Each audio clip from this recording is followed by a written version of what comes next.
اعوذ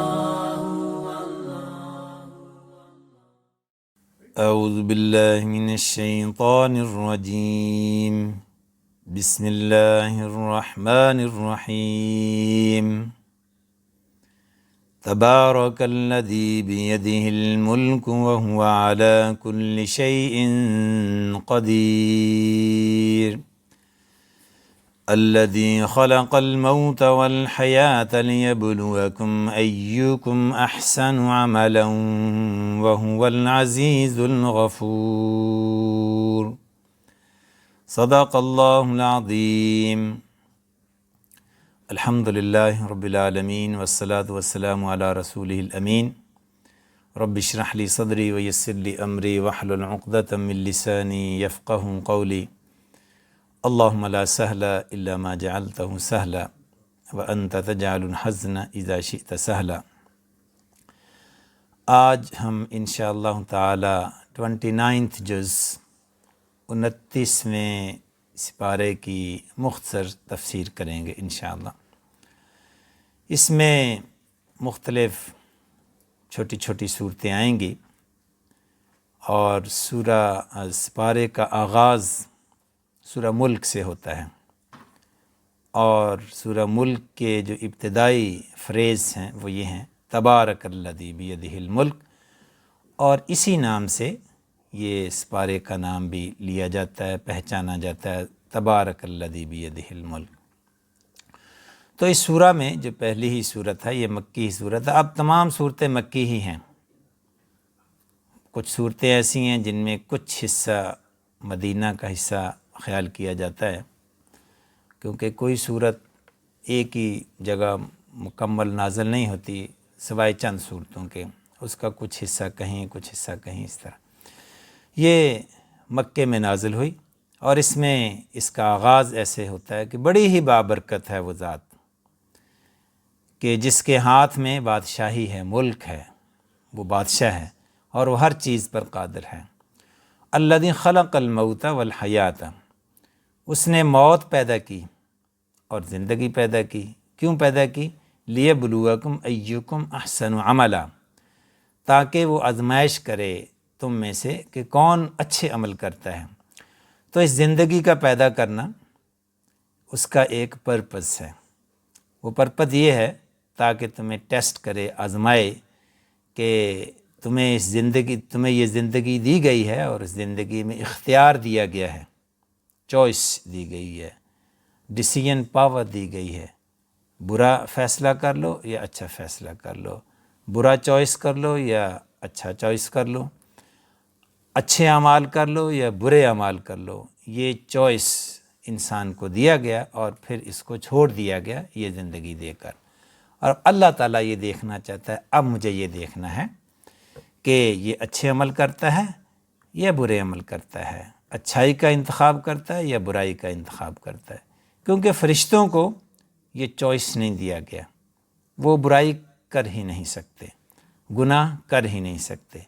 تو اس لیے ان کو دیکھنا کیا، ان کی آزمائش بھی نہیں ہے۔ آزمائش تو اس کی ہے کہ اگر آپ کسی کو آزمانا چاہتے ہیں کہ وہ کتنا ایماندار ہے تو کیسے آزمائیں گے؟ ایسے کریں گے اپنی شیلف میں کوئی 200-400 پاؤنڈ رکھ دیں گے اور بعد میں اس شخص کو اکیلے میں وہاں بھیجیں گے کہ جاؤ کمرے سے ذرا دیکھ کے آؤ، کمرے میں کوئی چیز تو نہیں پڑی ہوئی۔ تو وہ شخص آئے، اگر وہ اس پیسے کو چوری کر لے تو اس کا مطلب وہ اس نے گناہ کا انتخاب کیا، گناہ کرنے کا فیصلہ کیا، وہ ایماندار نہیں ہے۔ اور اگر وہ ایماندار ہے تو وہ آپ کے پیسوں کو نہیں چھیڑے گا، اگرچہ وہ اوپنلی شیلف پر پڑے ہوئے ہیں۔ تو کسی بھی شخص کو آزمانا ہو کہ وہ کتنا ایماندار ہے، کتنا نیک ہے، تو اس کو کسی آزمائش میں ڈال دیں، اس کو آزمائیں، اس کے سامنے کھلے پیسے رکھ دیں، اس کے سامنے جو ہے وہ کوئی ایسا گناہ کا جو ہے وہ ڈور اوپن کر دیں، وہ پھر دیکھیں کتنا ایماندار ہے۔ تو اللہ تبارک و تعالیٰ نے یہاں یہ فرمایا ہے کہ میں نے زندگی کو پیدا کیا ہے، انسانوں کو پیدا کیا ہے، انسانوں کو زندگی دی ہے تاکہ میں یہ آزماؤں وہ کتنے نیک ہیں، تاکہ میں یہ آزماؤں کہ ان کے اندر برائی کرنے کی قوت اور فیصلہ ہونے کے باوجود وہ کتنا اپنے آپ کو بچاتے ہیں. یہ آزمائش ہے. تو اس لیے اپنی زندگی میں just behave in your life. یہ زندگی آزمائش ہے. کوئی دیکھ رہا ہے، کوئی آزما رہا ہے، کیمرے لگے ہوئے ہیں، سرویلنس کیمرے لگے ہوئے ہیں، ہر چیز ریکارڈ ہو رہی ہے. تو یہ اللہ کی طرف سے یہ زندگی آزمائش ہے. اور مزے کی بات یہ ہے کہ جب اللہ تبارک و تعالیٰ نے یہ فرمایا کہ میں نے زندگی اور موت پیدا کی، تو موت کا تذکرہ پہلے کیا کہ میں نے موت پیدا کی، پھر زندگی کا بعد الذی خلق الموت والحیات، کیونکہ موت پہلے ہے. موت پہلے تھی، زندہ جو ہے وہ روح تھی، پھر زندگی دی گئی، اس کے بعد پھر موت آ جائے گی، پھر زندگی دی جائے گی، اور وہ ہمیشہ کی زندگی ہوگی. تو موت کو جو ہے نا، آغاز موت ہی سے ہوتا ہے، اصل موت ہی ہے. زندگی ایک ٹیمپریری فیز ہے جو آتا ہے آزمائش کے لیے، تاکہ اللہ تبارک و تعالی ہمیں دیکھے. تو اس کا جب یہ ذہن میں ہو کہ یہ زندگی میری آزمائش ہے،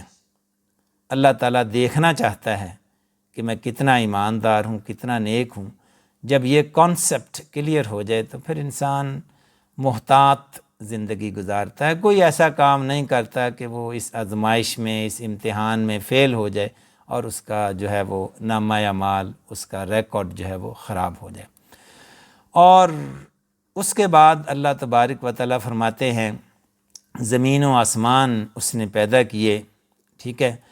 اور الذی خلق سبع سماوات طباقا، اس نے جو آسمان ہے اس کو لیئرز میں پیدا کیا، اس کے طبقات بنائے. اور اسی طرح پھر اللہ تبارک و تعالیٰ فرماتے ہیں کہ اس میں تمہیں کوئی خلا نظر نہیں آئے گا، اس میں کوئی جس کو کہتے ہیں فلاح نظر نہیں آئے گا، کوئی خرابی، کوئی اس میں کمی کوئی نظر نہیں آئے گی. پرفیکشن جو ہے نا، پرفیکشن وہ آپ اس میں دیکھیں گے. کیونکہ انسانوں کی بنائی ہوئی چیزیں بعض اوقات ان میں فالٹ رہ جاتا ہے، مینوفیکچررز فالٹ جس کو کہتے ہیں. اور اللہ تبارک و تعالیٰ نے بھی یہ چیزیں مینوفیکچر کی ہیں. اس میں آسمان ہے، زمین ہے، سورج ہے، چاند ہے.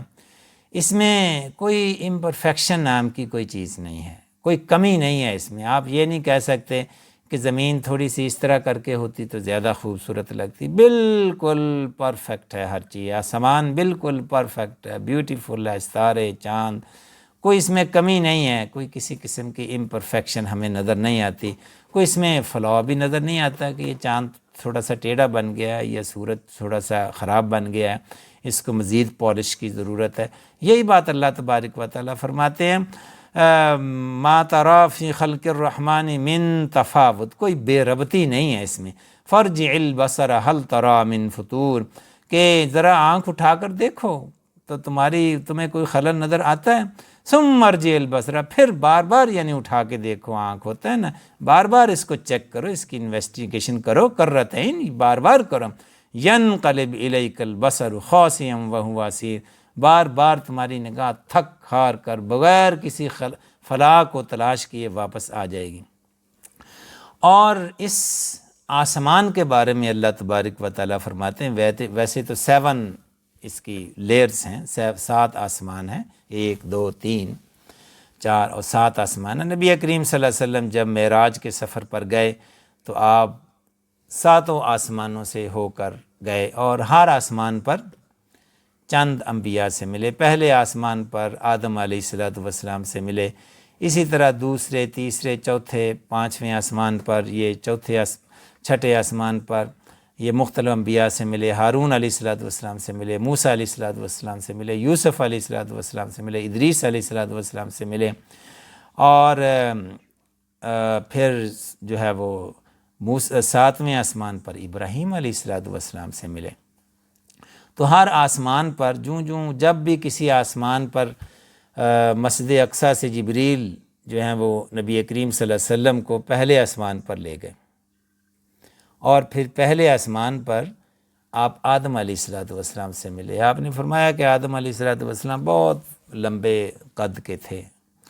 بہت ینگ بوائے تھے. اور پھر جو ہیں وہ دوسرے، تیسرے، پھر ہر آسمان پر ایک نبی، اور ایک آسمان پر 2 نبی تھے. یعنی کہ یحییٰ علیہ السلام اور عیسیٰ علیہ السلام ایک ہی آسمان پر تھے، اور وہ تو یہ سارے استقبالیہ ٹیم تھی نبی کریم صلی اللہ علیہ وسلم پر۔ ہر آسمان پر جاتے تو وہاں جبریل نوک کرتے، وہ فرشتہ پوچھتا کون ہے، تو وہ اپنا نام بتاتے جبریل، اور وہ پھر پوچھتا ہے کہ آپ کے ساتھ کون ہے، پھر وہ بتاتے محمد صلی اللہ علیہ وسلم، تو پھر وہ بتاتے کیا ان کو آنے کی اجازت ہے، تو جبریل بتاتے ہاں آنے کی اجازت ہے۔ تو یہ ایک قسم کا امیگریشن کنٹرول کہہ لیں،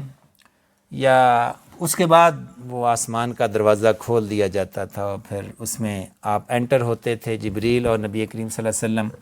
پھر جبریل علیہ السلام نبی کریم صلی اللہ علیہ وسلم کا تعارف کراتے، اور پھر جو پیغمبر ہوتے کہ ان کا تعارف کراتے کہ یہ آپ کے والد آدم علیہ السلام ہیں، تو اس طرح وہ آپس میں مصافحہ ہوتا، سلام دعا ہوتی۔ یعنی آسمانوں پر ایک کنٹرول سسٹم ہے، کچھ ڈورز ہیں جو لاکڈ ہیں، ایک امیگریشن ٹائپ کنٹرول ہے، اور اس میں کوئی ریٹن ڈاکومنٹ تو نہیں ہے، بس زبانی پوچھا جاتا ہے کہ کون ہے، اجازت ہے آنے کی، پرمیشن ہے، یعنی ویزا ہے تمہارے پاس۔ تو فرشتے چونکہ جھوٹ نہیں بولتے، تو اس لیے ان کا کہہ دینا ہی یہی ڈاکومنٹیشن ہے۔ ہمیں تو پاسپورٹ چاہیے، پاسپورٹ دکھانا پڑتا ہے، اور تصویر کو بھی غور سے دیکھتے ہیں کہیں تصویر بدل تو نہیں دی گئی، لیکن فرشتے جو ہیں وہاں کسی ریٹن ڈاکومنٹ کی ضرورت نہیں ہوتی، وہاں ان کا کہہ دینا ہی، وہ جھوٹ نہیں بولتے۔ فرشتے جیسا کہ گناہ نہیں کر سکتے، انسان کو گناہ کی جو ہے وہ پاور دی گئی ہے، فرشتے جو ہیں ان کا زبان سے کہہ دینا وہی ہے کہ ان کو اجازت ہے۔ تو اسی طرح اس کے بعد یہ جو پہلا آسمان ہے وہ ہمیں نظر آتا ہے، اس کے بعد کے جو آسمان ہیں، جو لیولز ہیں، دوسرا، تیسرا، چوتھا، وہ ہمیں اس دنیا میں نظر نہیں آتے۔ تو دوسرا آسمان کیسا ہے، تیسرا آسمان کیسا ہے، اس کی ہمیں خبر نہیں ہے۔ اور یہ جو آسمان ہمیں نظر آتا ہے، اس کے بارے میں تو اللہ تبارک و تعالیٰ اس سورہ میں یہ مینشن کرتے ہیں، اور اس کو آسمان دنیا بھی کہتے ہیں، پہلے آسمان کو آسمان دنیا بھی کہتے ہیں۔ اللہ تبارک و تعالیٰ فرماتے ہیں وَلَقَدْ زَيَّنَّا السَّمَاءَ الدُّنْيَا، ہم نے اس آسمان دنیا کو بیوٹیفائی کر دیا، خوبصورت کر دیا ہے، اس کو مزین کر دیا۔ کس سے مزین کر دیا؟ بِمَصَابِیحَ، یعنی چراغوں سے، یعنی اس پر سورج، چاند، ستارے جو ہیں یہ پہلے آسمان پر ہی ہیں۔ اور وَجَعَلْنَاهَا رُجُومًا لِلشَّيَاطِينِ وَأَعْتَدْنَا، اور اس میں جو ہے وہ مار بگانے والے میزائل کہہ لیں، یا کیونکہ شیاطین جو ہیں، جو جن ہوتے ہیں، یہ جن ہیں نا، غیر مسلم جن، شیاطین، وہ آسمان پر جاتے ہیں اور وہاں فرشتوں کی باتیں سنتے تھے، اور پھر وہ یعنی کل بارش ہونے والی ہے، یا وہ کس کی موت آنے والی ہے، کس کو زندگی ملنے والی ہے، کون بیمار ہونے والا ہے، یہ اللہ تبارک و تعالیٰ فرشتوں میں جو ہے وہ ان کے کام اور تقسیم کر دیتے ہیں نا، کہ فرشتوں نے جو کام سر انجام دینے ہیں، تو یہ ساری گفتگو جو فرشتوں میں ہوتی ہے وہ اس کو بہت سارے جن جو ہیں، کیونکہ ان کے اندر یہ صلاحیت ہے، یہ اوپر جا سکتے ہیں، جن، شیاطین، شیطان اوپر جا کے فرشتوں کی باتیں سنتے ہیں، وہ ساری پلاننگ جو ہوتی ہے اس کی جو وہ ہے وہ چپکے سے سن لیتے ہیں، ایز ڈراپنگ کرتے ہیں، اور پھر نیچے زمین پر آ کر ان جادوگروں کو بتاتے ہیں جو کفر کرتے ہیں کہ فلاں شخص جو ہے وہ فوت ہو جائے گا، فلاں شخص جو ہے اس کو زندگی مل جائے گی، یعنی جو کام ہونے والے ہیں، تو وہ پھر وہ جادوگر جو ہیں وہ آگے لوگوں کو فیس لے کر، پیسے لے کر جو ہے وہ یہ لوگوں کو بتاتے ہیں۔ تو جب نبی کریم صلی اللہ علیہ وسلم نبی بنائے گئے اور جب قرآن کا نزول شروع ہوا، تو اس کے بعد ان شیاطین جنوں کا آسمان پر داخلہ جو ہے وہ ممنوع کر دیا گیا۔ اس کے بعد جب بھی یہ وہاں جاتے تو ان کو جو ہے وہ جو میزائل وغیرہ جو آسمان پر اللہ تعالیٰ نے برج جو ہیں وہ ان پر جو ہے وہ گرائے جاتے اور یہ بھاگ جاتے۔ وہ اس لیے کیونکہ اب قرآن کا نزول اوپر سے آ رہا ہے، تو اس کے اندر تاکہ کرپشن کوئی نہ کر سکے، تو اس کی حفاظت کے لیے، قرآن کی حفاظت کے لیے، قرآن کی وحی کی حفاظت کے لیے جو ہے شیاطین جو ہے وہ ان کو وہاں اب جانے نہیں دیا جاتا، اس کا تذکرہ اس آیت میں ہے۔ وَلَقَدْ زَيَّنَّا السَّمَاءَ الدُّنْيَا بِمَصَابِيحَ وَجَعَلْنَاهَا رُجُومًا لِلشَّيَاطِينِ، ٹھیک ہے، مار بگانے کا ذریعہ شیطان، یعنی ادھر سے ان کو، اور اس کا تذکرہ آگے سورہ جن میں آئے گا، اس میں شیاطین جو ہے نا وہ جن جو ہے نا، جن ایمان لائے نبی کریم صلی اللہ علیہ وسلم پر، اور وہ کہتے ہیں کہ پہلے ہم آسمان پر چلے جایا کرتے تھے، وہاں کی باتیں جو ہے وہ سن لیا کرتے تھے، خفیہ جو باتیں ہوتی تھی فرشتوں کی، اور اب جو ہے ہم نہیں سن سکتے، اب وہاں وَأَنَّا كُنَّا نَقُعُدُ مِنْهَا مَقَاعِدَ لِلسَّمْعِ، وہ سننے والی کوئی جگہ انہیں خفیہ بنائی ہوگی، وہاں بیٹھتے تھے۔ وَأَنَّا كُنَّا نَقْعُدُ مِنْهَا مَقَاعِدَ لِلسَّمْعِ فَمَن يَسْتَمِعِ الْآنَ يَجِدْ لَهُ شِهَابًا رَّصَدًا، تو پھر اب جو ہے وہ ان پر جو میزائل پھینکے جاتے تھے، ان پر جو ہے وہ حملہ ہوتا تھا کہ بھاگ جاؤ یہاں سے، تو جنہوں نے کہا کہ یہ اب تبدیلی آ گئی ہے کچھ، اب وہ والی بات نہیں ہے، تو پھر اسی لیے تو جب انہوں نے کلام سنا تو وہ اس پر ایمان لے آئے کہ واقعتاً یہ سچا کلام ہے، کیونکہ اب تبدیلی آئی ہے تو اس کا مطلب یہ ہے کہ وہاں تبدیلی آئی ہے، تو اس کا مطلب یہ قرآن واقع سچی کتاب ہے، اللہ تعالیٰ اس کی حفاظت کرنے کے لیے یہ سارا انتظام کیا ہے۔ تو اس کا تذکرہ رجوم للشیاطین، یعنی کہ مار بگانے کے لیے وہاں شیطانوں کو، اس کا تذکرہ ادھر آیا ہے۔ اس کے بعد جہنمی لوگوں کا تذکرہ ہے کہ کلما القی فیہا فوج سألہم خزنتہا الم یاتکم نذیر، کہ جب جہنمیوں کا گروہ در گروہ، ان کو گروپوں کی صورت میں جہنم میں ڈالا جائے گا، ایک ایک آدمی نہیں، یعنی پورا ایک بیچ ہوگا لوگوں کا، اس کو جہنم میں دھکیلا جائے گا۔ اس میں ان کا ایک لیڈر ہوگا اور کچھ فالوورز ہوں گے، یعنی کہ مثلاً فرعون کے بارے میں آتا ہے کہ وہ جو ہے وہ اپنی پورے فالوورز کو لیتا ہوا جہنم میں باجماعت جائے گا، آگے آگے ہوگا، جہنم کی طرف جا رہا ہوگا، پیچھے اس کے فالوورز ہوں گے، اس کی آرمی، اس کے منسٹر جتنے بھی تھے وہ ہوں گے۔ فرعون کے بارے میں اسپیسیفکلی آتا ہے۔ اسی طرح ہر آدمی، ہر کے بارے میں آتا ہے کہ آدمی جو ہے وہ گروپوں کی صورت میں جائیں گے، ان کا لیڈر ہوگا، کیونکہ ہم زندگی میں کسی نہ کسی کو فالو تو کرتے ہیں۔ اٹ کوڈ بی سیلیبریٹیز، کوئی ایکٹریس ہو سکتی ہے، کوئی ایکٹرز ہو سکتے ہیں، کوئی پولیٹیکل لیڈرز ہو سکتے ہیں، تو وہ اگر جہنم میں جائیں گے تو ان کے فالوورز بھی ان کے ساتھ ہی جائیں گے۔ تو make sure who you follow, آپ کے لیڈرز کون ہیں، آپ کے رول ماڈلز کون ہیں، کون سی سیلیبریٹیز ہیں، کن کو آپ فالو کرتے ہیں، کن کو آپ آئیڈیل رکھتے ہیں، کن کو آپ کاپی کرتے ہیں۔ ہوتا ہے نا، there are people you look up to, کہ ان کی طرح کا لباس پہنتے ہیں، ان کی طرح بننے کی کوشش کرتے ہیں، ان کی طرح ڈیزائنر ویئر پہنتے ہیں، ان کی طرح بالوں کی کٹنگ کرتے ہیں، اور ان کی طرح سارا کچھ کرتے ہیں، بالکل ایگزیکٹ ان کو کاپی کرتے ہیں، تو ان کے فالوورز ہیں آپ۔ تو قیامت والے دن لوگ گروپوں کی صورت میں، بیچز کی صورت میں جہنم میں بھیجے جائیں گے، ایک لیڈر ہوگا اور اس کے بعد ان کے فالوورز ہوں گے۔ تو اس لیے it's very important who we follow, کہ ہم فالو جس کو کرتے ہیں، make sure they are good people, righteous people, اور وہ جنت میں جانے والے ہوں، تاکہ دا بیسٹ جو اللہ تبارک و تعالیٰ نے فرمایا لقد کان لکم فیہم اسوۃ حسنہ، کہ نبی کریم صلی اللہ علیہ وسلم کی زندگی ہمارے لیے بہترین رول ماڈل ہے، ٹھیک ہے۔ تو یہاں یہ فرمایا جا رہا ہے کہ کلما القی فیہا فوجن، فوج کہتے ہیں گروہ کو، جب بھی کوئی بیچ، گروہ جہنم میں ڈالا جائے گا تو فرشتے اس گروپ سے، ان کے لیڈر سمیت گروپ سے پوچھیں گے، سألہم خزنتہا، وہ پوچھیں گے ان سے جو دروغے ہیں، الم یأتکم نذیر، تمہارے پاس کوئی پیغمبر نہیں آیا تھا، کوئی وارنر نہیں آیا تھا، کوئی ڈرانے والا نہیں آیا تھا، کسی نے بتایا نہیں کہ برے کاموں سے بچو؟ تو وہ کہیں گے قالوا بلا،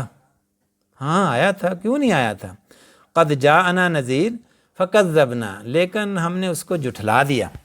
وقلنا ما نزل اللہ من شیء ان انتم الا فی ضلال کبیر، ہم نے اس کو کہا کوئی نازل وازل نہیں ہوتا تم پر، یہ سب گپیں ہیں اور یہ پرانی قصے کہانیاں ہیں جو تم جو ہے وہ بڑی گمراہی میں، ٹھیک ہے۔ اور اس کے بعد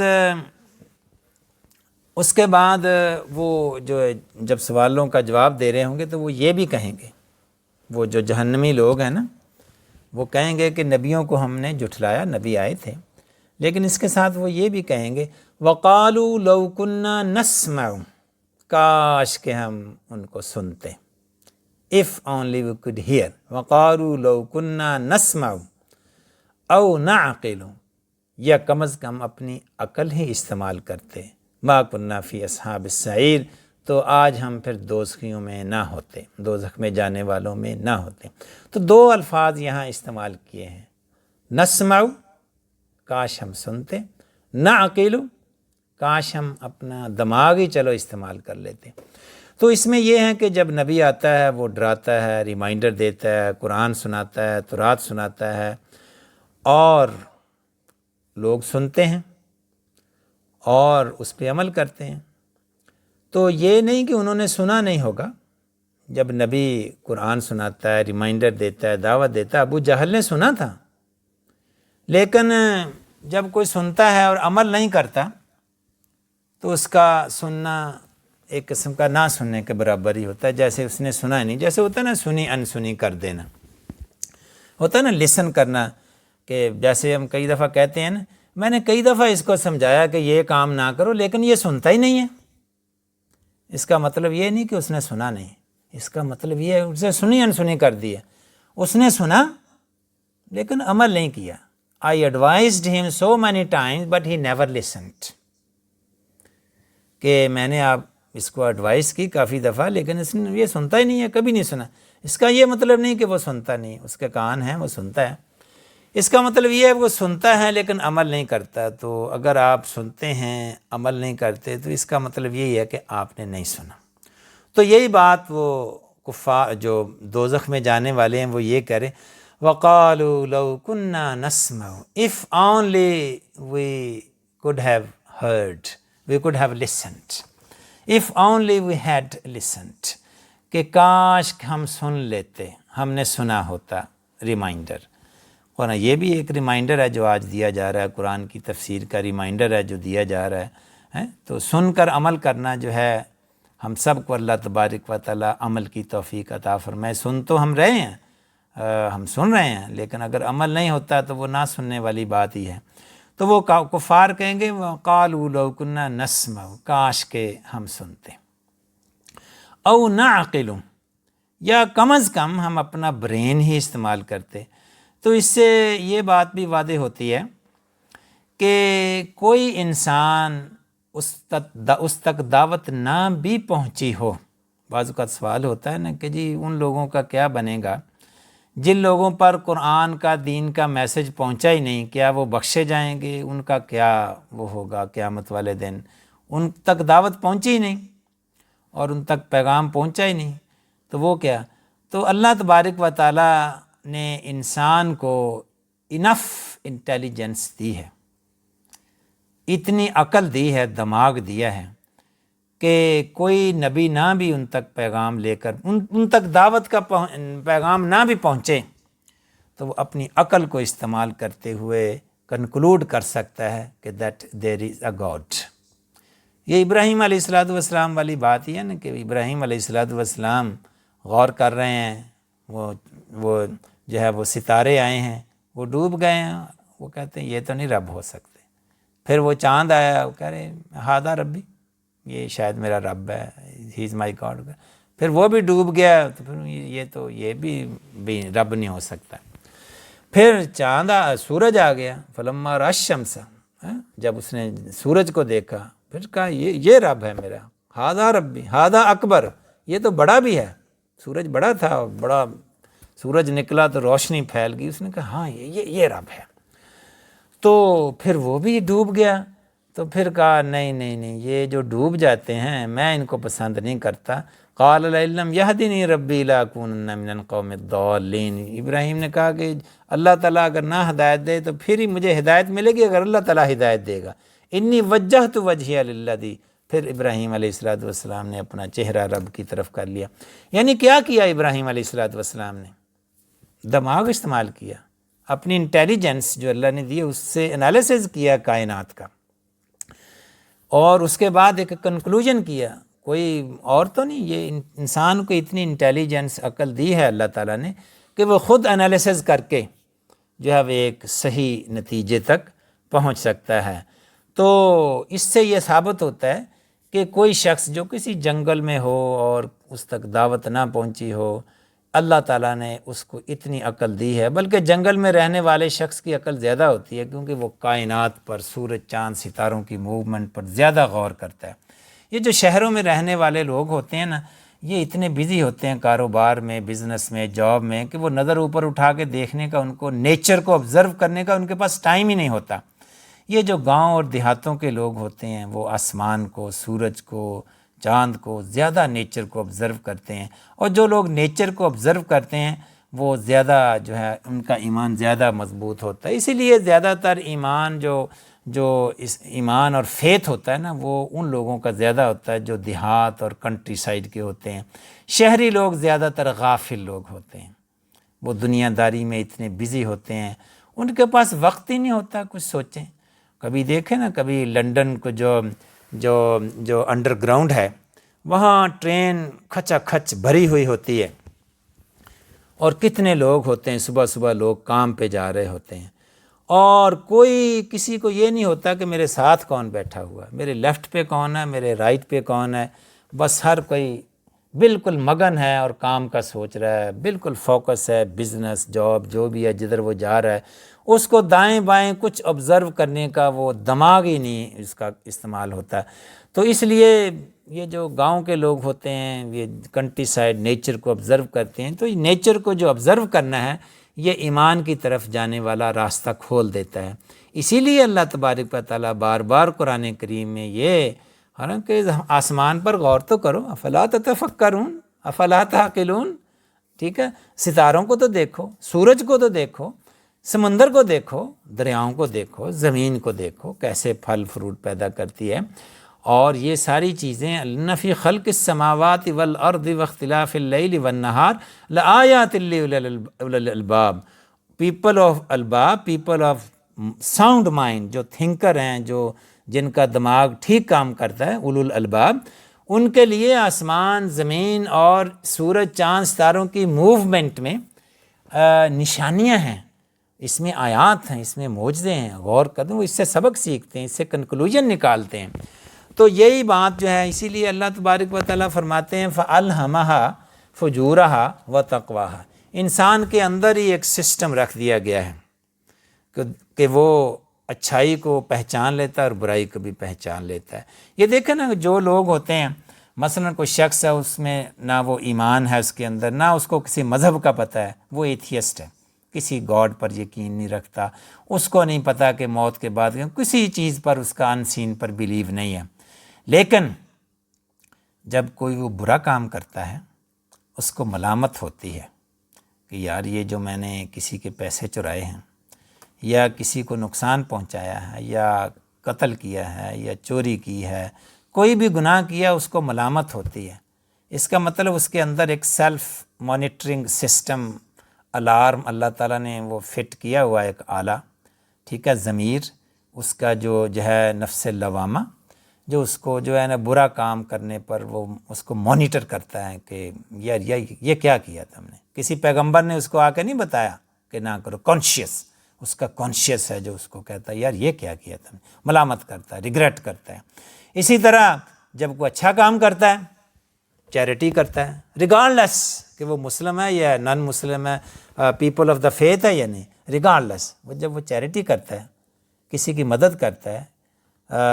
تو وہ کیا ہوتا ہے، وہ خوش ہوتا ہے کہ یار میں نے اچھا کام کیا ہے۔ وہ ایک مانیٹرنگ سسٹم ہے، اندر ایک چیز ہے جو اس کو بتاتی ہے کہ یہ بری چیز ہے، یہ اچھی چیز ہے، یہ برا کام ہے، یہ گناہ ہے، یہ اچھا کام ہے۔ وہ کسی پیغمبر کی ضرورت نہیں ہے، کسی کتاب کی ضرورت نہیں ہے، انسان کے اندر اتنا اللہ تعالیٰ نے ایک سیلف مانیٹرنگ سسٹم رکھ دیا ہے کہ وہ خود ہی انالیسس کر کے برے کاموں سے بچ سکتا ہے۔ تو یہی بات اللہ تبارک و تعالیٰ نے فرمائی کہ جہنمی جو لوگ ہوں گے، پہلی بات تو وہ یہ کہیں گے کہ پیغمبر آیا تھا، کاش کہ ہم اس کی بات کو سنتے، اور پھر ساتھ یہ بھی فرمایا کہ چلو پیغمبر بھی نہیں بھی آیا تھا، او نعقل، کم از کم اپنا برین ہی استعمال کرتے، اپنا ضمیر استعمال کرتے، ہمارے اندر جو سیلف مانیٹرنگ سسٹم اللہ نے لگایا تھا اس کو استعمال کر کے ہم یہ کنکلوڈ کرتے کہ اللہ ہے، اور اپنا ایمان اس پہ لے کے آتے اور آخرت پر ایمان رکھتے اور برائیوں سے بچتے۔ تو یہ بات جو ہے کہ وَقَالُوا لَوْ كُنَّا نَسْمَعُ أَوْ نَعْقِلُ، کہ یا تو ہم سنتے یا عقل استعمال کرتے تو ہم جہنمی لوگوں میں نہ ہوتے۔ اور اس کے بعد سورہ قلم ہے۔ سورہ قلم جو ہے، جس کے معنی قلم کا معنی پین ہے، تو اس سے یہ ظاہر ہوتا ہے کہ قلم کی قسم کھائی ہے اللہ تبارک و تعالیٰ نے۔ اس سے قلم، پین، رائٹنگ، نالج کی امپورٹنس کا پتہ چلتا ہے۔ بڑی سٹرینج بات ہے کہ قرآن نازل ہو رہا ہے کہاں؟ مکہ میں، اور مکہ میں ٹوٹل 3-4 پڑھے لکھے آدمی تھے۔ نبی کریم صلی اللہ علیہ وسلم بھی لکھنا پڑھنا نہیں جانتے تھے۔ یہ ایسی سوسائٹی تھی، اس میں کوئی، پورے مکہ میں کوئی لائبریری نہیں تھی، کوئی کتاب وہاں نہیں تھی، کوئی یونیورسٹی، کوئی سکول یا اس قسم کی نام کی کوئی چیز نہیں تھی، کوئی سیویلائزیشن نہیں تھی جس طرح اس دور میں روم، اور اسی طرح یہ جو ہے ہاگا صوفیہ، کیا اس کا نام ہے، ٹرکی میں، اور اسی طرح ایران، بڑے بڑی بلڈنگ۔ مکہ میں کوئی ڈبل سٹوری بلڈنگ نہیں تھی، کوئی سیویلائزیشن نہیں تھی، کوئی پڑھائی لکھائی کا، ان پڑھ، بالکل ان پڑھ ماحول تھا۔ اس ماحول میں اللہ تبارک و تعالی قلم، پین کو انٹروڈیوس کروا رہے ہیں کہ اس ماحول میں یعنی اس ماحول میں تعلیم اور علم اور نالج، اس کی اہمیت کہ مجھے قلم کی قسم، مجھے پین کی قسم۔ اور آپ کے علم میں ہے کہ پہلی وحی جو تھی اس میں بھی یہی کہ اقرأ، پڑھو، بسم ربک الذی خلق، خلق علم الانسان ما لم خلق الانسان، اس میں بھی قلم کا اقرأ بسم رب، اقرأ وربک الاکرم الذی اس میں بھی قلم کا جو ہے وہ مینشن ہوا کہ جس نے قلم سے جو ہے وہ سکھایا انسان کو۔ جو پین جو ہے نا، پین، قلم، وہ اس کی انٹروڈکشن اس بات کی نشاندہی کرتی ہے کہ علم کتنا اہم ہے۔ الذی علم بالقلم، وہ ہے جس نے قلم کے ذریعے انسان کو سکھایا۔ ویسے بھی اللہ تبارک و تعالیٰ نے لکھنا سکھایا۔ ادریس علیہ السلام پہلے نبی تھے، پہلے شخص تھے جنہوں نے لکھا، یعنی وہاں سے بہت پرانے پیغمبر تھے، اینشنٹ میسنجر، وہ سب سے پہلے اگر کسی نے لکھا تو وہ ادریس علیہ السلام تھے۔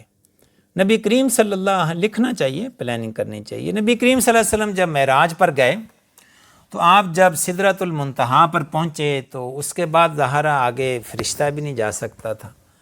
تو آپ نے دیکھا کہ اللہ سے گفتگو کی وہاں، اور وہاں آپ صلی اللہ علیہ وسلم نے فرمایا کہ اللہ تبارک و تعالیٰ کو دیکھ تو نہیں سکتے تھے، برحال گفتگو ہو رہی تھی، لیکن آپ صلی اللہ علیہ وسلم نے یہ فرمایا مجھے پین، قلم کے چلنے کی آواز آ رہی تھی۔ جیسے ہوتا ہے نا پین، آپ کسی کتاب پر لکھیں تو کھڑر کھڑر کی آواز آتی ہے، جیسے پین لکھ رہا ہے۔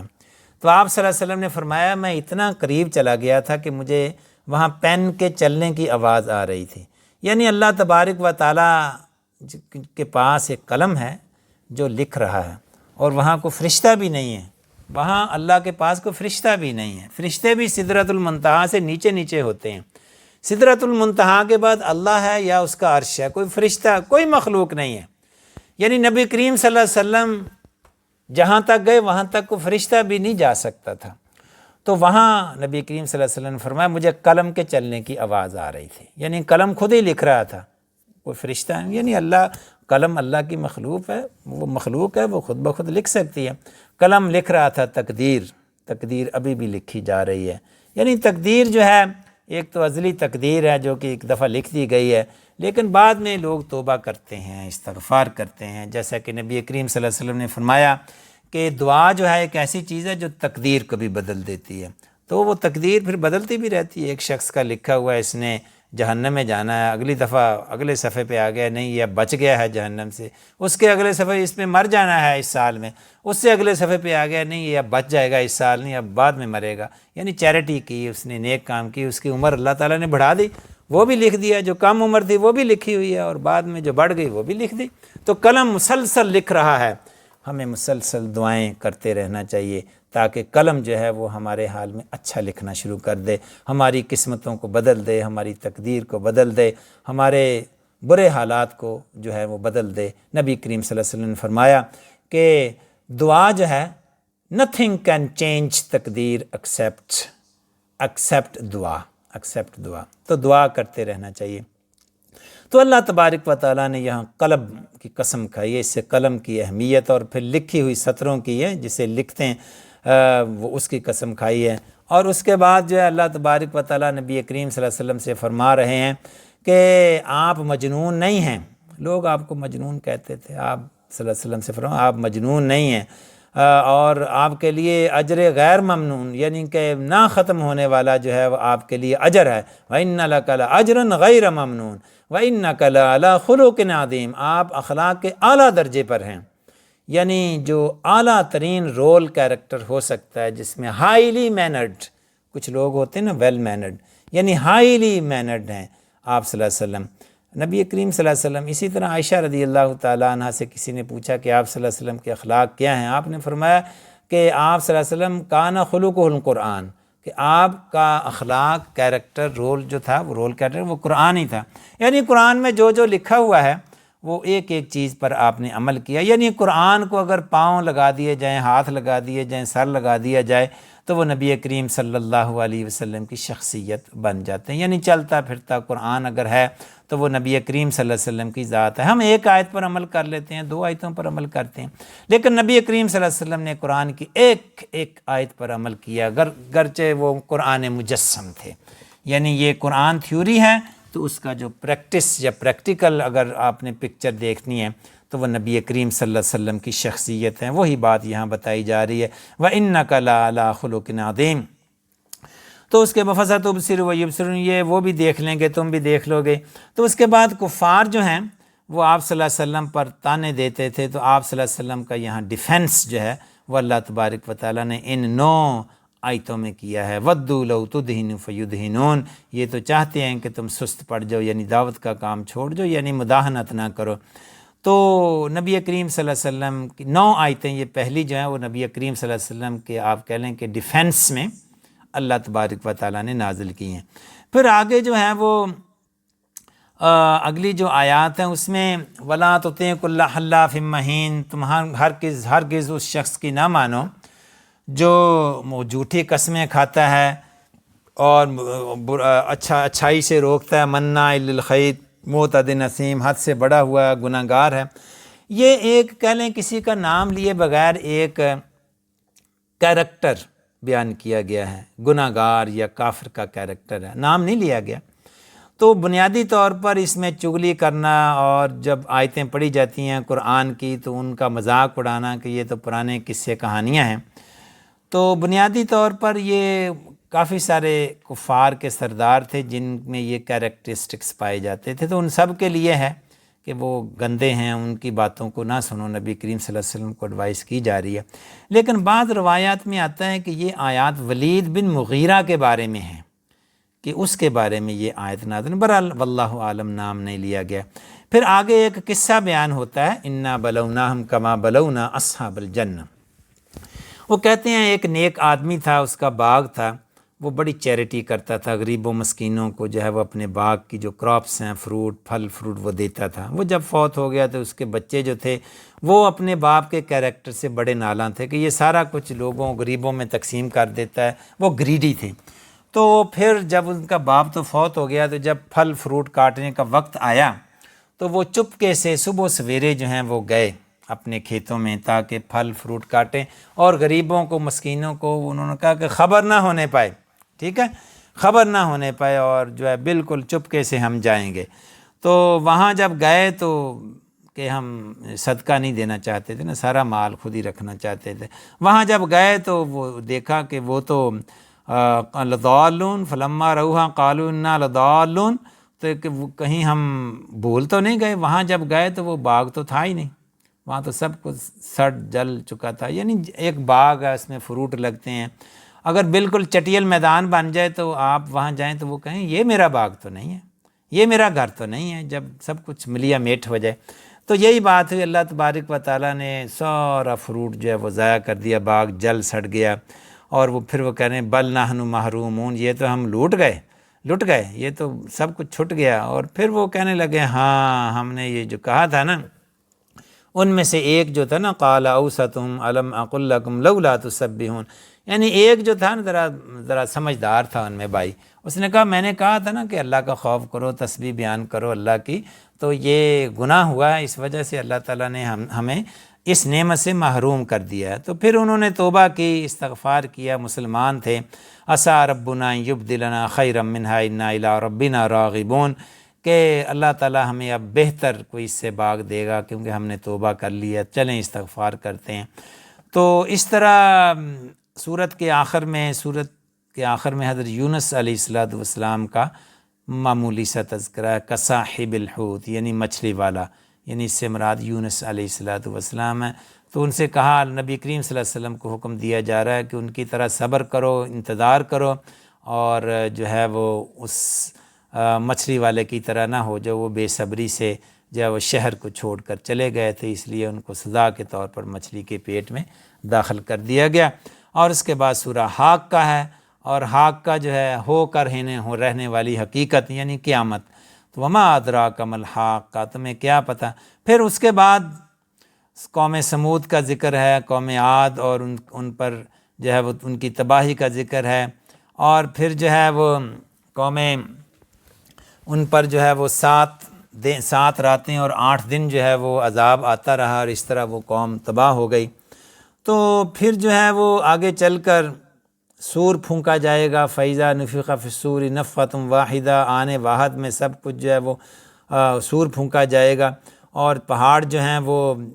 ریزہ ریزہ ہو جائیں گے۔ تو یہ سارا واقعہ جو ہے آگے قیامت کا نقشہ کھینچا جا رہا ہے، وَيَحْمِلُ عَرْشَ رَبِّكَ فَوْقَهُمْ يَوْمَئِذٍ ثَمَانِيَةٌ، اور اللہ تعالیٰ کا عرش جو ہے وہ قیامت والے دن فرشتے اٹھائے ہوئے ہوں گے، وہ 8 فرشتے ہوں گے، یہاں یہ بتایا جا رہا ثمانیہ، 8 فرشتے ہوں گے۔ نامہ اعمال پیش کیا جائے گا، یومئذ توردون لا تخفی منکم خافیہ، قیامت کا نقشہ ہے۔ پھر یہ بتایا جا رہا ہے جو نیک لوگ ہوں گے ان کا نامہ اعمال ان کے دائیں ہاتھ میں دیا جائے گا، فَأَمَّا مَنْ أُوتِيَ كِتَابَهُ بِيَمِينِهِ فَيَقُولُ هَاؤُمُ اقْرَءُوا کتابیہ، وہ دکھاتا پھرے گا لوگوں کو، دیکھو میرا نامہ اعمال۔ یہ ایسے ہی ہے جب رزلٹ اناؤنس ہوتا ہے، اب تو ماڈرن دور ہے، انٹرنیٹ آن لائن آپ رزلٹ دیکھ سکتے ہیں۔ پرانے زمانے میں آپ کو اسکول کالج جانا پڑتا تھا، وہاں جا کے رزلٹ اناؤنس ہوتا ہے، کون پاس ہے کون فیل ہے، سب کو ان کا پاس فیل کا شیٹ دی جاتی تھی۔ وہ جس کے پاس شیٹ ہوتی تھی، فرسٹ ڈویژن ہوتی تھی، وہ دکھاتا تھا لوگوں کو، دیکھو یہ دیکھو، وہ خوش ہو کر سب کو یہ دیکھو یہ پڑھو، ہاں وہ مقرأ وہ کتابی ہے، دیکھو پڑھو یا اس کو، یہی وہ بات۔ تو قیامت والے دن بھی جس کا نامہ اعمال پاس کا ہوگا، یعنی جنت کا سرٹیفکیٹ ہوگا، وہ دکھائے گا لوگوں کو، بھاگتا پھرے گا ہنسی خوشی، جیسے اے لیول کا جس دن رزلٹ آتا ہے، فون کر کے لوگ پوچھتے ہیں اچھا تمہارے کتنے گریڈ آئے، میرے یہ آئے، میرے 3 اے آئے، یہ وہ، فَيَقُولُ هَاؤُمُ اقْرَءُوا کتابیہ انی ظَنَنْتُ أَنِّی مُلَاقٍ حسابیہ، مجھے پتہ تھا حساب کا دن ہوگا اس لیے میں نے تیاری کی تھی۔ اور پھر جو ہے اللہ تبارک و تعالیٰ جو ہے ایسے لوگوں کو جنت میں، اس کے بعد تذکرہ ہوتا ہے ان لوگوں کا جو برے لوگ ہیں، وَأَمَّا مَنْ أُوتِيَ كِتَابَهُ بِالشِّمَالِ، ان کے بائیں ہاتھ میں نامہ اعمال دیا جائے گا۔ جیسے ہی بائیں ہاتھ میں نامہ اعمال آئے گا تو وہ چھپاتا پھرے گا، اس کو پتہ ہے کہ وہ پڑھے گا ہی نہیں۔ بائیں ہاتھ میں دینا یہ اس بات کی علامت ہے کہ برا نامہ اعمال ہے، دائیں ہاتھ میں دیا جانا اس بات کی علامت ہے کہ وہ جنتی ہے۔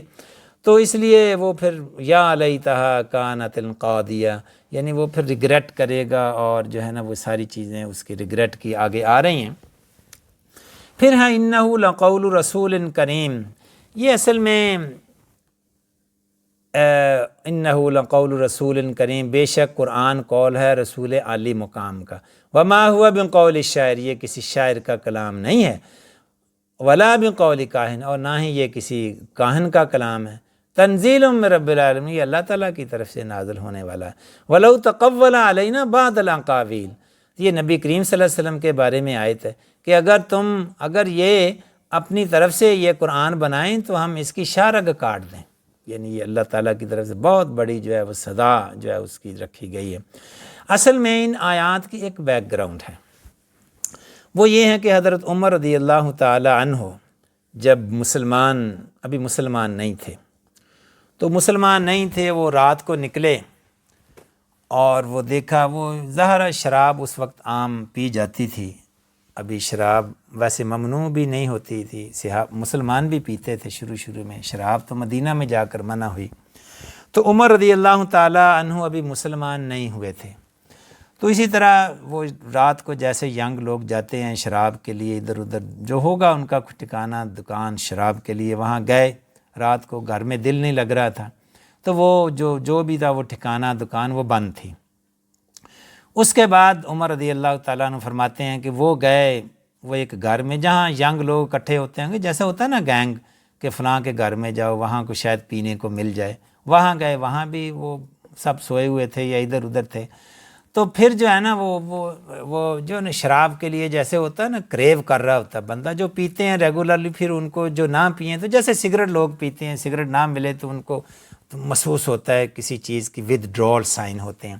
تو یہی کیفیت عمر رضی اللہ تعالیٰ عنہ کی تھی، وہ ودڈرول سائن ہو رہے تھے شراب نہ ملنے کی وجہ سے۔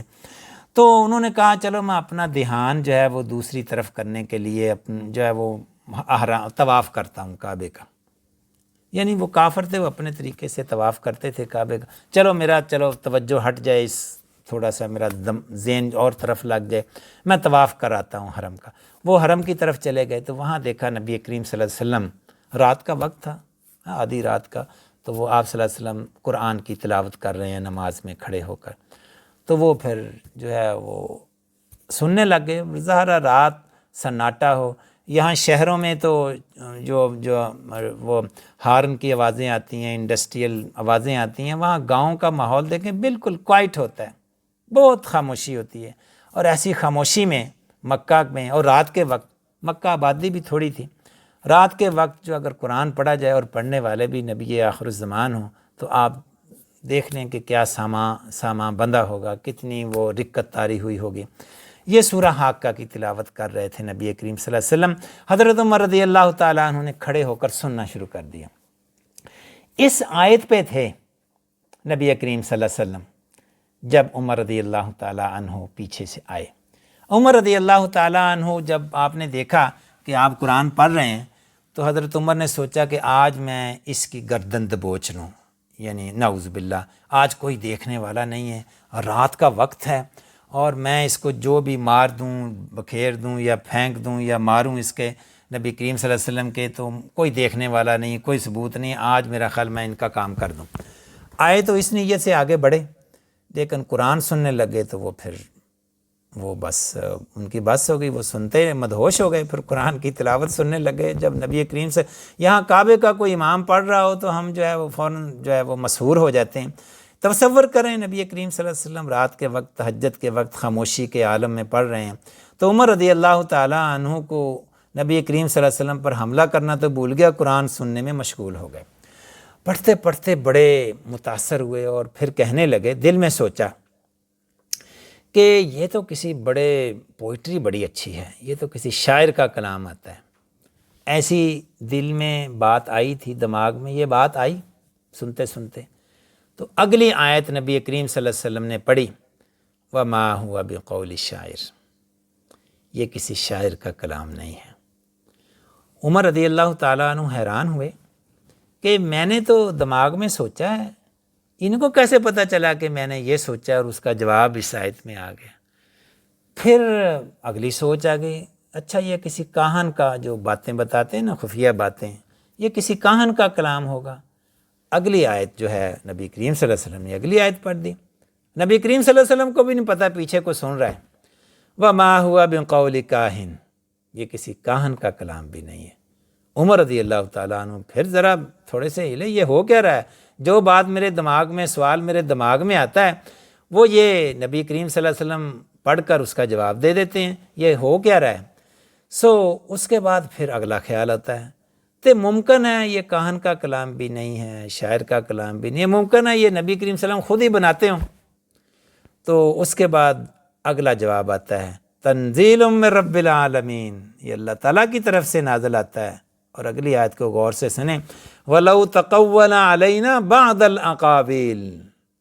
اگر کہیں خود گھڑ کر منسوب کرتا یہ ہماری طرف سے باتیں، لَأَخَذْنَا مِنْهُ بِالْيَمِينِ، تو ہم ضرور پکڑتے اسے بڑی قوت کے ساتھ، ثُمَّ لَقَطَعْنَا مِنْهُ الْوَتِينَ، اس کی ہم شہرگ کاٹ دیتے۔ تو ایسا ہوا کہ عمر رضی اللہ تعالیٰ عنہ کے ذہن میں سوال آ رہے ہیں، ان کا جواب نبی کریم صلی اللہ علیہ وسلم کی تلاوت کے ذریعے انہیں مل رہا ہے۔ سورتوں کی آیتوں کی ترتیب ایسے ہے۔ اصل میں بات یہ ہو رہی ہے کہ عمر رضی اللہ تعالیٰ عنہ کے سوالوں کے جواب اللہ دے رہا ہے، اللہ ہی سوال ذہن میں ڈال رہا ہے، اور اللہ ہی نبی کریم صلی اللہ علیہ وسلم کی تلاوت کے ذریعے ان کو جواب دے رہا ہے۔ یہ ایسے کام اللہ ہی کر سکتا ہے، کوئنسیڈنس جو ہوتے ہیں، اور کوئی نہیں کر سکتا۔ یہ عمر رضی اللہ تعالیٰ عنہ فرماتے ہیں، this was the first time Islam entered into my heart, یہ پہلا ایکسپیرینس تھا کہ اسلام کے بارے میں، قرآن کے بارے میں میرے دل میں جگہ بنی۔ ابھی مسلمان نہیں ہوئے، پھر بعد میں ظاہرہ، پھر بعد میں وہ اپنی بہن کے گھر گئے، وہاں پھر کلام سنا، یعنی آہستہ آہستہ ایک دو اور واقعات بھی ہوئے، تو پھر آہستہ آہستہ یہ مسلمان ہو گئے۔ تو اس طرح اصل میں تو نبی کریم صلی اللہ علیہ وسلم نے دعا کی تھی کہ یا اللہ ایک عمر مجھے دے دے، یا ابو جہل یا عمر بن خطاب، یا عمر بن حشام یا عمر بن خطاب۔ تو اللہ تعالیٰ نے ایک عمر دینا تھا اللہ تعالیٰ نے نبی کریم صلی اللہ علیہ وسلم کو، تو اللہ تعالیٰ آہستہ آہستہ، یہ اللہ تعالیٰ ہی کام کر رہا ہے نا، یہ قرآن کی آیتیں جو ہیں ان کے سوالوں کے جواب بھی ان کے ذہن میں ڈال رہا ہے، جواب بھی اللہ تعالیٰ نبی کریم صلی اللہ علیہ وسلم کی تلاوت کے ذریعے اللہ تعالیٰ عمر کے ذہن میں سوال ڈال رہے ہیں، اور نبی کریم صلی اللہ علیہ وسلم کی تلاوت کے ذریعے ان کو جواب دے رہے ہیں۔ یہ اللہ تعالیٰ اس کے ایمان کے لیے اس کے راستہ ہموار کر رہے ہیں۔ تو یہ آیتیں ان کا یہ ایک بیک گراؤنڈ بھی تھا۔ پھر سورہ معارج ہے، اس میں بھی آخرت کے عذاب کا تذکرہ ہے، اور یہ بتایا جا رہا ہے کہ جو اس دن، جو دن کا سائز ہوگا وہ 50,000 سال جو ہے نا، وہ دن کا، ایک دن کا سائز ہوگا۔ یوم تکون، یہ پھر یوم یعنی قیامت میں جو ہوگا۔ پھر ایک اور اہم بات یہاں کہی گئی ہے، وَلَا يَسْأَلُ حَمِيمٌ حَمِيمًا يُبَصَّرُونَهُمْ يَوَدُّ الْمُجْرِمُ لَوْ يَفْتَدِي مِنْ عَذَابِ يَوْمِئِذٍ بِبَنِيهِ وَصَاحِبَتِهِ وَأَخِيهِ وَفَصِيلَتِهِ الَّتِي تُؤْوِيهِ وَمَنْ فِي الْأَرْضِ جَمِيعًا ثُمَّ يُنْجِيهِ كَلَّا إِنَّهَا لَظَىٰ، کہ اس دن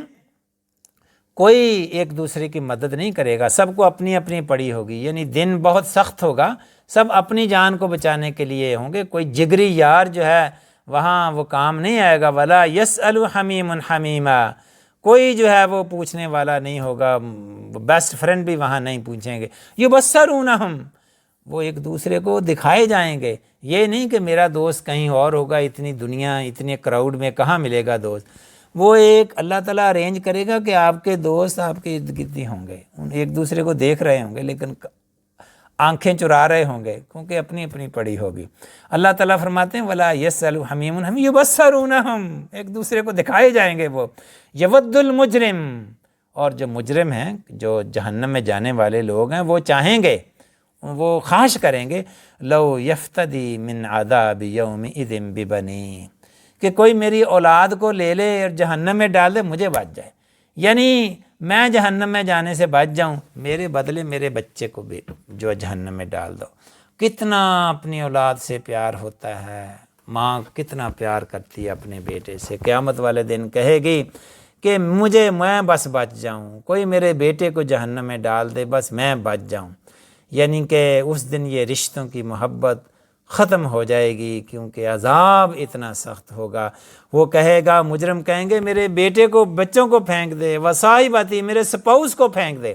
بیوی چاہے گی میرے خامد کو پھینک دے، خامد چاہے گا میری بیوی کو پھینک دے، واخی، میرے بھائی کو، بہن کو جو ہے وہ پھینک دے، وفصیلتہ التی تؤویہ، ہر خاندان کا ہر قریب ترین شخص، ومن فی الارض جمیعا، جو بھی ہے سب کچھ لے لے، لیکن آج میں جہنم کے عذاب سے بچ جاؤں۔ اللہ تعالی ہمیں جو ہے وہ اس جہنم کے عذاب سے بچائے، اس سزا سے بچائے۔ کتنی سخت سزا ہے کہ اپنے قریب ترین رشتوں کی محبت جو ہے وہ بھی ماند پڑ جائے گی۔ آگے سورہ نوح ہے، یہ اس کے نام سے بھی جیسا کہ ظاہر ہے یہ نوح علیہ السلام کے بارے میں مکمل صورت ہے۔ یہ مکہ میں نازل ہوئی، اور نبی کریم صلی اللہ علیہ وسلم کی دعوت کو بھی لوگ قبول نہیں کر رہے تھے، تو اسی طرح اللہ تعالیٰ نے یہ صورت نازل کی نبی کریم صلی اللہ علیہ وسلم کو کنسول کرنے کے لیے کہ ہمارا بندہ نوح علیہ الصلوۃ والسلام اس نے بھی 950 سال تبلیغ کی، اس کی بھی نہیں سنتے تھے، آخر کار اس قوم کو تباہ کر دیا گیا۔ یہ اس قسم کی وارننگ بھی تھی مکہ والوں کو بھی کہ تم اگر نہیں قبول کرو گے تمہارا انجام بھی نوح کی قوم کی طرح ہی ہوگا۔ پھر جو ہے اس میں آیت مبارکہ فَقُلْتُ اسْتَغْفِرُوا رَبَّكُمْ إِنَّهُ كَانَ غَفَّارًا يُرْسِلِ السَّمَاءَ عَلَيْكُمْ مِدْرَارًا وَيُمْدِدْكُمْ بِأَمْوَالٍ وَبَنِينَ وَيَجْعَلْ لَكُمْ کہ نوح علیہ الصلوۃ والسلام اپنی قوم سے کہہ رہے ہیں کہ استغفار کرو، توبہ کرو۔ تو اس استغفار اور توبہ کے بدلے یہ ایک جنرل رول بھی ہے، جب ہم توبہ اور استغفار کرتے ہیں تو اللہ تعالیٰ اس کے بدلے بارشیں برساتا ہے۔ یہ 3 چیزیں یہاں بتائی گئی ہیں ریوارڈ کے طور پر جو استغفار کرتے ہیں۔ اللہ تعالیٰ یرسل السماء علیکم مدرارا ویمددکم باموال، اور اللہ تعالیٰ مال دے گا، دولت، پیسہ، وبنین، اور بیٹے دے گا۔ 3 چیزیں، یعنی استغفار کریں اللہ تعالیٰ بارش۔ ایک دفعہ بارش نہیں ہو رہی تھی تو عمر رضی اللہ تعالیٰ عنہ سے لوگوں نے کہا کہ آپ دعا کریں تاکہ بارش ہو جائے، تو آپ صلی اللہ علیہ وسلم بارش کے لیے دعا کے لیے باہر میدان میں آئے اور دعا کی، استغفار، توبہ استغفار کیا، وہ اللہ ہمیں معاف کر دے، وہ اللہ ہمیں معاف کر دے، بارش کے لیے دعا نہیں کی اور چلے گئے۔ لوگوں نے کہا آپ نے بارش کے لیے تو دعا کی نہیں، تو انہوں نے فرمایا کہ اس آیت کو تو پڑھو کہ توبہ استغفار کرو اللہ تعالیٰ بارشیں برسائے گا۔ بارش نہیں ہو رہی، استغفار کرو، بیٹے نہیں ہیں، استغفار کرو، مال دولت میں کمی ہے، غریب غربت ہے، استغفار کرو، اللہ تعالیٰ پیسہ اور دولت دے گا۔ تو یہ ایک قسم کا ایک نسخہ بتایا گیا کہ استغفار کرنے سے اللہ تعالیٰ کی نعمتوں کے دروازے کھل جاتے ہیں۔ سورۃ نوح کے بعد سورہ جن ہے، یہ جنوں کے بارے میں ہے۔ جنوں نے ایک کلام سنا، نبی کریم صلی اللہ علیہ وسلم سے قرآن سنا اور وہ اس پر ایمان لے آیا، اور پھر وہ جن وہی والی بات کہتے ہیں جو پہلے میں نے سورہ ملک کی تفسیر میں بھی بیان کر دی ہے کہ وہ کہتے ہیں وَأَنَّا لَمَسْنَا السَّمَاءَ فَوَجَدْنَاهَا مُلِئَتْ حَرَسًا شَدِيدًا وَأَنَّا كُنَّا نَقْعُدُ مِنْهَا مَقَاعِدَ لِلسَّمْعِ وَمَن يَسْتَمِعِ الْآنَ يَجِدْ لَهُ شِهَابًا رَصَدًا۔ وہ کہتے ہیں کہ اب آسمان ڈیفرنٹ ہے، کہ اب ہم وہاں جاتے ہیں تو ہمیں مار بگایا جاتا ہے، ہم پر میزائل پھینکے جاتے ہیں۔ پھر اس کے بعد آگے جو ہے وہ فرماتے ہیں اللہ تعالیٰ وَأَنَّ الْمَسَاجِدَ لِلَّهِ فَلَا تَدْعُوا مَعَ اللَّهِ أَحَدًا، کہ مسجدیں جو ہیں وہ اللہ کے لیے ہیں، اس پر اللہ کے علاوہ کسی کو نہ پکارو، شرک نہ کرو۔ سورہ مزمل شروع ہوتی ہے۔ سورہ مزمل بھی ابتدائی آیات میں، یعنی پہلی جو 1-2 وحی ہے نا اس میں یہ شامل ہے، 1 2 یا 3 جو پہلی وحی آئی ہے نا، یہ پہلی ابتدائی وحی جو ریویلیشن ہے اس میں شامل ہے۔ تو اس میں اللہ تبارک و تعالیٰ نبی کریم صلی اللہ علیہ وسلم کو رات کو عبادت کرنے کی، تہجد پڑھنے کی جو ہے وہ اس کی تلقین کر رہے ہیں کہ قم اللیل الا قلیلا، آدھی رات کو کھڑے ہو کر پڑھو، یا اوِن قُصْ مِنْہُ قلیلا، یا کم حصہ لو یا تھوڑا سا زیادہ کر دو، او زد علیہ ورتل القرآن ترتیلا، اور ترتیل کے ساتھ، تجوید کے ساتھ اچھے طریقے سے قرآن کو پڑھو۔ یہ بڑی امپورٹنٹ ہے۔ بعض اوقات ہوتا ایسے ہے کہ مسجدوں میں بھی جو تراویح پڑھی جاتی ہے بڑی سپیڈ کے ساتھ لوگ پڑھتے ہیں، 90 میل پر جو 90 مائل جو ہے نا وہ پر آور کی سپیڈ سے حافظ جو ہیں وہ قرآن پڑھتے ہیں، وہ ان کو خود نہیں سمجھ آ رہی کیا پڑھ رہے ہوتے ہیں۔ تو یہاں یہ بات بہت اہم ہے۔ قرآن کریم ابھی نازل نہیں ہوا، ابھی جیسا کہ میں نے عرض کیا یہ پہلی یا دوسری یا تیسری وحی ہوگی۔ ابتدا ہی میں اللہ تعالیٰ نے کہہ دیا کہ اس قرآن کو ترتیل کے ساتھ، آہستہ آہستہ ٹون کے ساتھ پڑھو، جلدی نہ مچاؤ۔ ورتل القرآن ترتیلا انا سنلقی علیک قولا ثقیلا، ہم آپ پر بہت بھاری کلام نازل کرنے والے ہیں۔ اور آگے اللہ تبارک و تعالیٰ نبی کریم صلی اللہ علیہ وسلم کو ایڈوائز کرتے ہیں وَاصْبِرْ عَلَىٰ مَا يَقُولُونَ وَاهْجُرْهُمْ هَجْرًا جَمِيلًا۔ کفار آپ پر الزام تراشی کرتے تھے، آپ کو مجنون کہتے تھے، آپ صلی اللہ علیہ وسلم کو ایڈوائز کیا جا رہا ہے کہ آپ صبر کریں جو بھی یہ کہتے ہیں اور ان سے دور چلے جائیں۔ وَاهْجُرْهُمْ هَجْرًا جَمِيلًا، یعنی جب کوئی بات بندہ بحث میں پڑ جائے تو پھر وہاں بیٹھے نہ رہیں، ایکسکیوز می کہہ کے اٹھ جائیں وہاں سے، یعنی اچھے طریقے سے اٹھ جائیں کہ مجھے کام ہے یا مجھے گھر میں کوئی کام ہے، یعنی حجرًا جمیلا، روڈ طریقے سے بھی نہ اٹھیں، یعنی بحث میں نہ الجھیں۔ اس کے بعد قرآن کریم یہ سورہ مزمل ویسے تو مکہ میں نازل ہوئی، مکی صورت ہے یہ، لیکن یہ جو اگلا رکوع ہے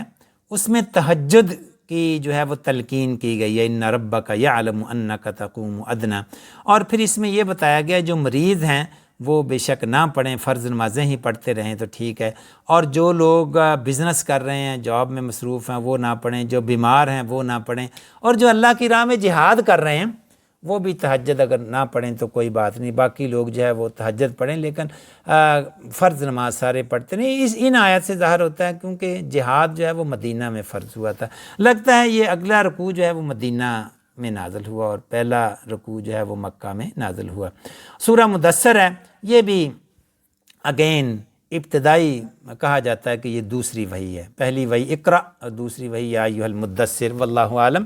تھوڑا بہت آگے پیچھے ہو سکتا ہے، یہ سب اندازے ہیں۔ یا ایھا المدثر، نبی کریم صلی اللہ علیہ وسلم کو پچھلی صورت میں مزمل کہا گیا، اوڑھ بچھوڑ کر سونے والے، چادر لے کر نہیں جو بیٹھا ہوتا ہے بکل مار کر، یہاں مدثر جو یہاں رضائی لے کر کمبل لے کر کو لیٹا ہوا ہوگا، قم فانذر ورب، کھڑے ہو جاؤ، خبردار کرو لوگوں کو، یعنی اب کمبل سے نکلو، اب جو ہے نا آرام دہ زندگی کو چھوڑو، اب ذرا تکلیف دہ زندگی جو ہے وہ گزارو، لوگوں کو کھڑے ہو جاؤ، لوگوں کو دعوت دو، ربک فکبر وثیابک فطہر، اپنے آپ کو پاک کرو، اپنے کپڑوں کو پاک کرو رکھو۔ اصل میں لگتا ہے ایسے ہے کہ پہلی وحی تو ایک قسم کی انٹروڈکشن ہی تھی، اقرا پڑھو بسم ربک الذی خلق، اپنے رب کے نام سے جس نے پیدا کیا انسان کو، خلق الانسان من علق، جمے ہوئے خون سے، وہ تو انٹروڈکشن تھی۔ وہاں اس وحی میں یہ تو یہی بتایا گیا نا کہ آپ نبی ہیں اور فرشتہ آیا ہے پیغام۔ اس وحی میں نبی کریم صلی اللہ علیہ وسلم سے یہ کہا جا رہا ہے کہ اب آرام کے دن گئے،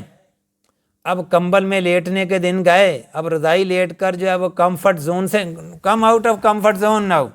اب جب باہر نکلو، گلیوں میں لوگوں کو اپروچ کرو، دعوت کا دین کا کام کرو، یا ایھا المدثر قم، کھڑے ہو جاؤ، فانذر، اور ڈراؤ لوگوں کو، دعوت کا کام کرو، وربک فکبر، بتاؤ لوگوں کو کہ یہ میرا رب بڑا ہے، اپنے رب کی بڑائی بیان کرو، وثیابک فطہر، پاکیزگی اختیار کرو۔ تو یہ چیزیں اب جو ہے نا وہ جو ہے وہ بیان کی جا رہی ہیں اس آیت مبارکہ میں۔ خیال کیا جاتا ہے کہ نبی کریم صلی اللہ علیہ وسلم پر یہ دوسری وحی آئی، پہلی وحی تو غار حرا میں آئی، دوسری وحی اب ویسے ہی پہاڑ کے قریب تھے مکہ کے باہر، تو وہاں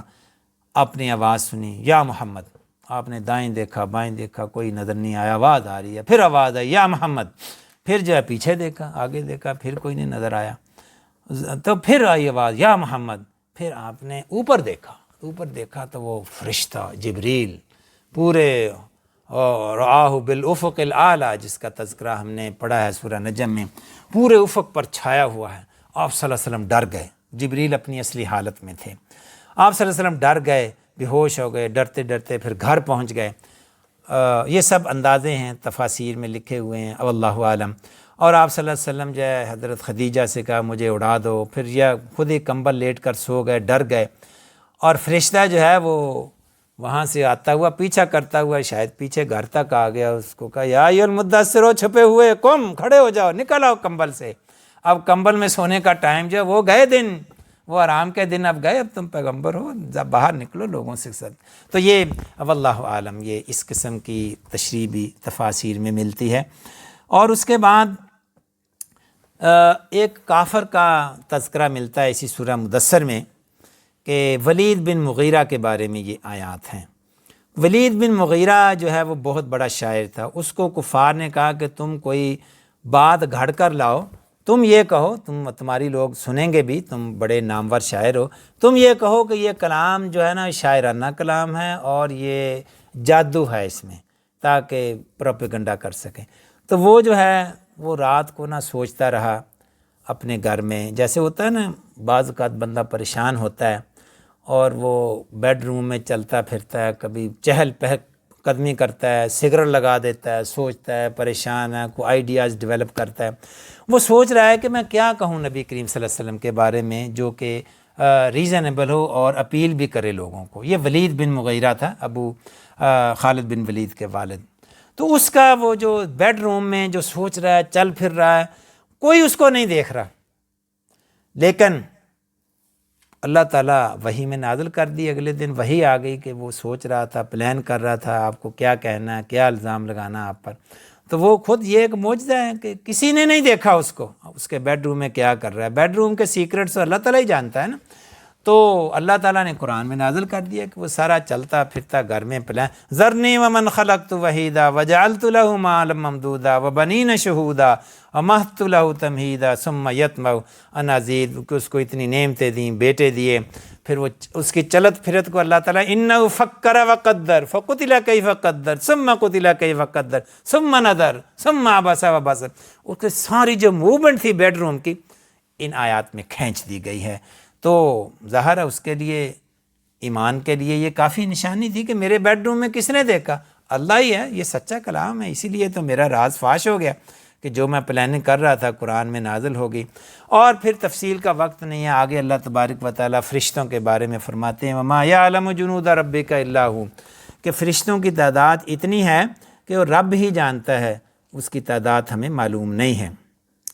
پھر جنتیوں کا تذکرہ ہوتا ہے، وہ جہنمیوں سے پوچھتے ہیں کہ تم جہنم میں کیسے گئے؟ تو وہ کہتے ہیں قالوا لم نک من المصلین، ہم نماز نہیں پڑھتے تھے، مسکینوں کو کھانا نہیں کھلاتے تھے۔ تو یہ اس قسم کی گفتگو کا تذکرہ آگے آتا ہے۔ پھر جو ہے وہ سورہ قیامہ ہے، اس میں نفس لوامہ کی قسم کھائی گئی ہے،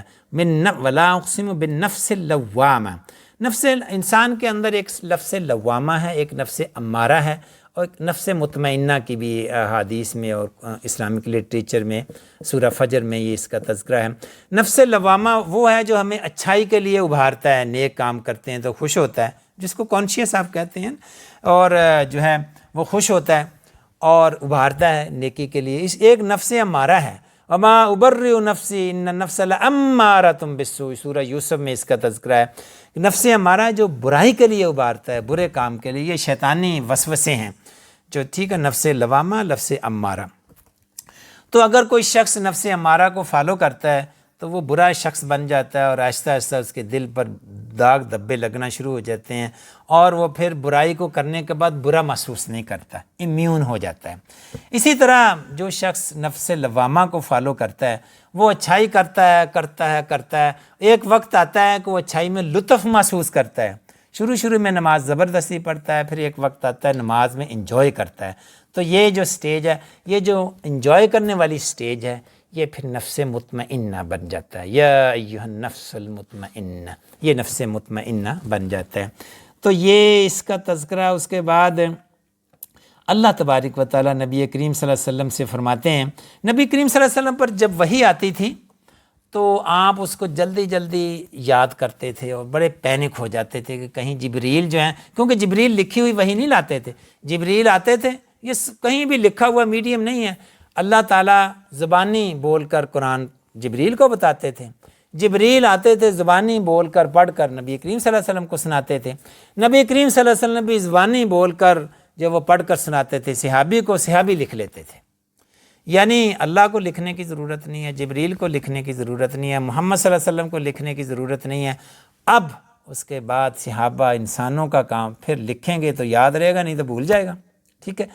تو